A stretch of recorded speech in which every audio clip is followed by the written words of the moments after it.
राखी जी आप चलिए, शुरू करिए, बोलो। बहुत बहुत धन्यवाद अध्यक्ष जी। अब जाओ, हो गया, जाओ जाओ, हो गया तुम्हारा पॉलिटिकल बाइट भी हो गया, पॉलिटिकल ड्रामा भी। चलो अब जाओ, अजय महावर जी चलिए, पहुंचो घर पर, नहीं बाहर जाओ, मुझे बोलना पड़ेगा, एक नेता से दूसरे नेता के घर पर जाओ, टिकटें बचाओ। चलो जाओ जाओ, पहुंचो, चलिए पहुंचो, चलो अब गणेश परिक्रमा करो अपनी टिकटें बचाने के लिए। पहुंचो पहुंचो पहुंचो, हो गई मीडिया बाइट। दिल्ली की सुरक्षा से तुम्हें कुछ लेना देना नहीं है। नहीं, अपने बंदे रखते हैं ऊपर। चलिए करिए। बहुत बहुत धन्यवाद अध्यक्ष जी। ये विषय ना सिर्फ महत्वपूर्ण है बल्कि बहुत ही ज्यादा सेंसिटिव और हर एक व्यक्ति से जुड़ा हुआ विषय है और ये मौलिक अधिकार से भी जुड़ा हुआ विषय है।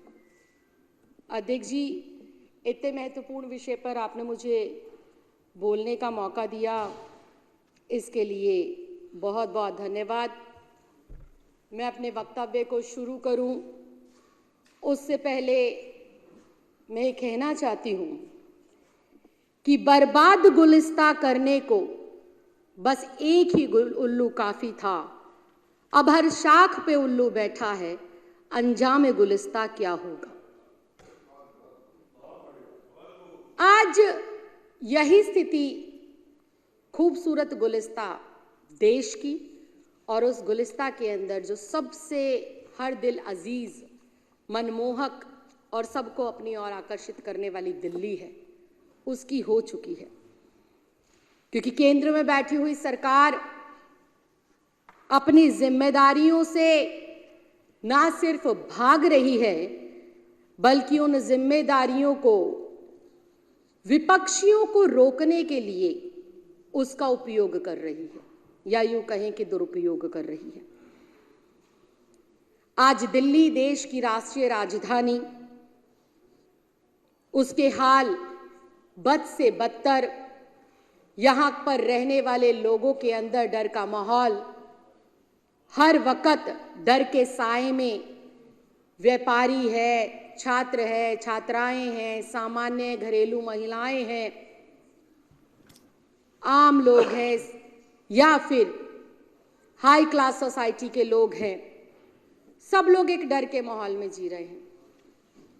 लेकिन ये देश की राजधानी दिल्ली, जो बहुत जिंदा दल हुआ करती थी, जो बहुत खुशहाल हुआ करती थी, साल 2014 के बाद जैसे इस देश की राजधानी और दिल्ली के ऊपर ग्रहण सा लग गया। जब से चौथी पास राजा के तौर पर केंद्र की सरकार को एक अनपढ़ व्यक्ति ने संभाला और गृह मंत्री के तौर पर एक तड़ी पार को देश और दिल्ली की सुरक्षा सौंपी गई, तब से ये हमारी दिल्ली, प्यारी दिल्ली, खुशहाल और सुरक्षित दिल्ली दुख और अपराध की ओर धकेलती चली गई, बढ़ती चली गई। आज दिल्ली के अंदर मनहूसियत छाई हुई है, आज दिल्ली के अंदर डर छाया हुआ है, आज दिल्ली के अंदर खौफ का मंजर बना हुआ है। और सिर्फ दिल्ली ही नहीं, पूरे देश में आप देखेंगे आए दिन कहीं ना कहीं बड़ी बड़ी घटनाओं को अंजाम दिया जा रहा है। दिल्ली की सुरक्षा को और दिल्ली के लोगों के भरोसे को जैसे तोड़ने का काम इस केंद्र में बैठी हुई सरकार ने निरंतर किया है। दिल्ली की सुरक्षा को जैसे भगवान के भरोसे छोड़ दिया गया, दिल्ली के लोग सिर्फ और सिर्फ आज मूक दर्शक बनकर डर के साए में अपना जीवन बिता रहे हैं। पता नहीं किस चौक पर, किस चौराहे पर, किसी गली में, किस मोहल्ले में कब गैंग वॉर हो जाए, कब लूटपाट की घटना हो जाए, कब स्नैचिंग हो जाए, कब छुरेबाजी चाकूबाजी हो जाए। महिलाओं का अपहरण कर कर, उनका बलात्कार कर कर, उनकी हत्या कर देना तो बहुत ही सामान्य और सहज सी घटना दिल्ली में देखने को मिल रही है, जिसके ऊपर ना ही कोई मजबूत और कड़े कदम उठाए जा रहे हैं और ना ही उनके खिलाफ आवाज बुलंद की जा रही है। देश की महिला, दिल्ली की महिलाएं और उनकी सुरक्षा केंद्र की सरकार के लिए सिर्फ और सिर्फ एक वोट बैंक बनकर रह गई है। उनकी जिम्मेदारी से उन्होंने जैसे पल्ला बिल्कुल झाड़ लिया हो। और अगर हम देश के युवा की बात करें, दिल्ली की युवा की बात करें, तो दिल्ली का युवा ना सिर्फ बेरोजगारी की ओर बढ़ रहा है, नशाखोरी की ओर बढ़ रहा है, दंगेबाजियों की ओर बढ़ रहा है और उनके बेहतर और उज्जवल भविष्य के लिए ना तो केंद्र सरकार के पास कोई योजना है और ना ही उनके नशे और क्राइम के ऊपर जो बढ़ते हुए कदम हैं उनके ऊपर किसी प्रकार की कोई लगाम लगाने के लिए कोई ब्लूप्रिंट रेडी है।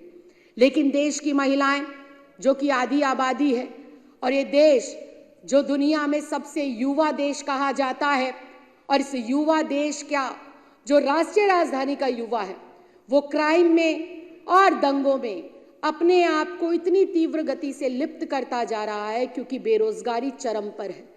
अगर बीते हम 5 साल के आंकड़े उठाकर देखें तो वो सारे के सारे आंकड़ों ने अपनी तमाम सीमाएं, अपनी तमाम हदें पार कर दी और चंद रुपयों के लिए, चंद वाहवाही के शब्दों के लिए, किसी के भी प्रभाव में आकर आज हमारा युवा जो 17-18 साल का है वो कुछ हजार रुपयों के लिए अपना पूरा जीवन दांव पर लगा देता है और गैंगवार में शामिल हो जाता है।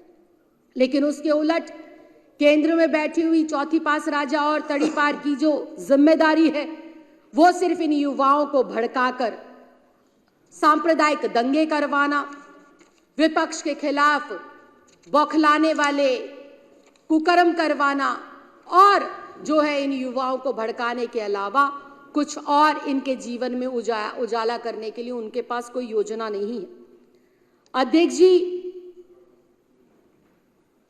दिल्ली के अंदर चाहे गरीब व्यक्ति है, चाहे अमीर व्यक्ति है, चाहे महिला है, चाहे पुरुष है, चाहे छात्र छात्राएं हैं या कामकाजी युवा हैं, व्यापारी हैं, रेडी पटरी लगाने वाले लोग हैं, शाम ढलते ही सबके मन के अंदर एक ही डर और एक ही सवाल होता है कि क्या आज शाम को हम अपने घर पर सही सलामत पहुंचेंगे या नहीं पहुंचेंगे, या मेरे साथ कुछ गलत हो गया तो मेरी सुरक्षा या फिर मेरी शिकायत के ऊपर दिल्ली पुलिस कोई कार्रवाई करेगी या नहीं करेगी।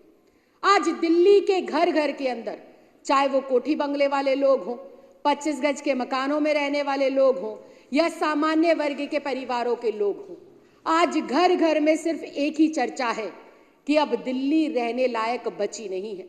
दिल्ली की सुरक्षा व्यवस्था पर बट्टा लग चुका है। दिल्ली की सुरक्षा व्यवस्था बिल्कुल जीरो हो चुकी है, खत्म हो चुकी है। दिल्ली के अंदर सेफ्टी और सिक्योरिटी नाम की कोई चीज बची नहीं है। अध्यक्ष जी, अब सवाल ये उठता है कि दिल्ली की सेफ्टी और सिक्योरिटी, दिल्ली की सुरक्षा को सुनिश्चित करने वाले लोग कर क्या रहे हैं। ये प्यारी दिल्ली, ये सुरक्षित दिल्ली, ये जिंदा दिल दिल्ली जो साल 2014 से पहले इस तरह के खुशनुमा माहौल में हुआ करती थी कि रात 12 बजे भी अगर किसी का इंडिया गेट पर जाकर घूमने का और आइसक्रीम खाने का मन करे तो बेधड़क होकर कोई भी पिता अपनी बेटी को, अपने बच्चों को ले जाकर वहां पर घूम सकता था। लेकिन आज माहौल ऐसा है कि कोई भी माँ बाप अपने जवान बेटा बेटी के साथ घर के चौराहे पर भी खड़ा होकर 2 मिनट कोई दुकान पर शॉपिंग भी नहीं कर सकता। इतना खौफ, इतना भय आज दिल्ली वासियों में है। अध्यक्ष जी, अभी 26 नवंबर गया। 26 नवंबर को हम सब लोग संविधान दिवस के रूप में मनाते हैं। हम सब लोग डॉक्टर भीमराव अंबेडकर जी को, बाबा साहब को श्रद्धांजलि अर्पित कर कर गौरवान्वित महसूस करते हैं उस क्षण और उस पल को जब उस महान शख्सियत ने देश का संविधान लिखा और संविधान के मूल भाव के अंदर सुरक्षा हमारा मौलिक अधिकार होगा, इस बात को लिखा। लेकिन उस दिन भारतीय जनता पार्टी और केंद्र में बैठी हुई ये तड़ी पार और चौथी पास राजा की पार्टी ने संविधान दिवस को झुग्गी टूरिज्म के रूप में मनाया। झुग्गी टूरिज्म के तहत इनके हर छोटे बड़े पदाधिकारी नेता तमाम झुग्गी वासियों के घर गए।